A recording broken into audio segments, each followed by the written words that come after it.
All right, welcome. Today, we are diving into a really fascinating theory, one that kind of redraws the map of religious history by suggesting a direct line from the age of the pyramids straight to the cross. I mean, just think about that for a second. It's a huge claim, right? What happens when you take some of the most familiar stories in the world and view them through the lens of a much, much older civilization?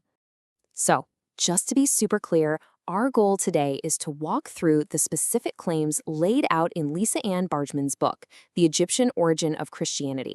We're not here to prove or disprove anything. We're just exploring the what if that the author presents and looking at the evidence she puts on the table. Here's how we're going to break it down. First, we'll look at the book's main idea. Then, we'll get into some really surprising connections in ancient words. After that, we'll look at shared ideas about God and the afterlife, which leads us to the big one, the story of Osiris and Jesus. From there, we'll explore rituals and symbols, and finally, we'll see how the author ties this all together.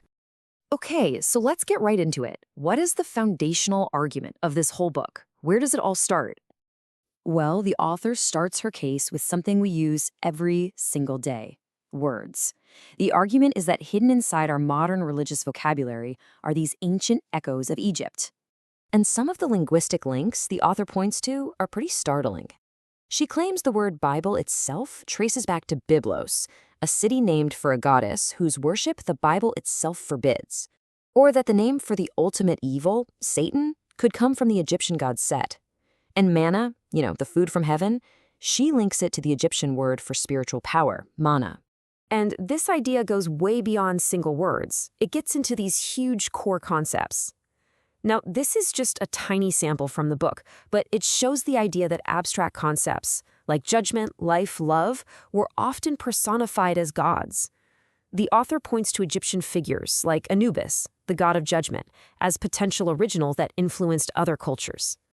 So, moving on from words, the author then zooms out to the very concepts of God and the afterlife, suggesting that these massive ideas also have deep, deep roots in Egyptian thinking. Okay, listen to this. It's a passage from the ancient Egyptian hymn to Aten, and pay close attention to the date here. We're talking about 1350 BCE. It's a song of praise to the sun. Now, here's a passage from Psalm 104, written almost 850 years later. The similarity in theme, in the phrasing, it's really striking. The book presents this as pretty compelling evidence of a shared heritage of ideas. It's kind of hard to ignore. Now, at the absolute heart of the Egyptian system of justice and morality was this concept called Mot. And she wasn't just a goddess. Mot was the fundamental principle of cosmic order, truth, and balance that governed absolutely everything.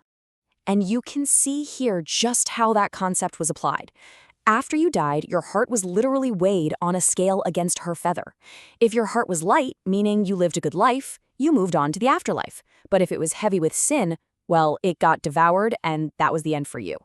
The author draws a very clear line from this to later ideas of a final judgment.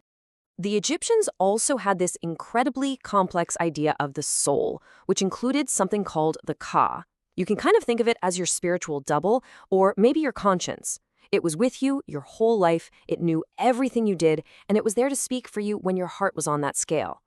And that brings us to what the author considers the most powerful part of her argument, the absolutely jaw-dropping narrative parallels between the Egyptian god Osiris and Jesus Christ. When you see them laid out side by side like this, it's something else. According to the source text, both were betrayed at a final meal. Both were killed using an instrument of wood. Both of their bodies were wrapped in linens by a central, devoted female figure. And, of course, the big one, both were resurrected from death, offering their followers the hope of eternal life. The author also dives really deep into the connection between the maternal figures, Mary and Isis. Both are revered as mothers of God. The book even points to ancient Egyptian temple records depicting a divine birth, a god being conceived by a mortal woman, arguing this exact story existed long before the Immaculate Conception. So these parallels didn't just stay in stories, right? According to the author, they spilled out into the real world of worship, into the actual rituals and symbols that give a faith its shape and texture. So, for instance, the book draws a line from the Christian Eucharist, the symbolic act of consuming the body and blood of Christ, all the way back to what it describes as much earlier Egyptian rites, where worshippers would symbolically eat the flesh of a god, like a bull god, to achieve communion with the divine. Now, we're probably all familiar with the traditional symbols for the four Gospels, right? Matthew is the man, Mark the lion, Luke the ox, and John the eagle. You see them everywhere in Christian art. But the author proposes a much, much older origin story for these symbols. She links them directly to some of the most powerful animal gods in the Egyptian pantheon: Sekhmet the lioness, Hathor the cow goddess, and Horus the falcon god. The argument is that these weren't random animals. They were symbols that carried thousands of years of divine meaning with them. So if all these connections are as deep as the author suggests, how did it happen? How did all this knowledge get transmitted across the ancient world? The final part of the book lays out a theory for exactly that. She calls it the Egyptian mystery system. Now that sounds, well, mysterious, but it's not about a secret cult. She's describing a network of highly organized learning centers, basically ancient universities that taught everything from religion and medicine to math and astronomy. And their students came from all over the known world. And this timeline really helps visualize how that influence could have spread out. The book points to massive trade routes reaching as far as India, way back in 2000 BCE, and then later huge cultural exchange with Greece. By the time the Greek historian Herodotus showed up around 450 BCE, Egypt's reputation as a center of incredible wisdom was already ancient history.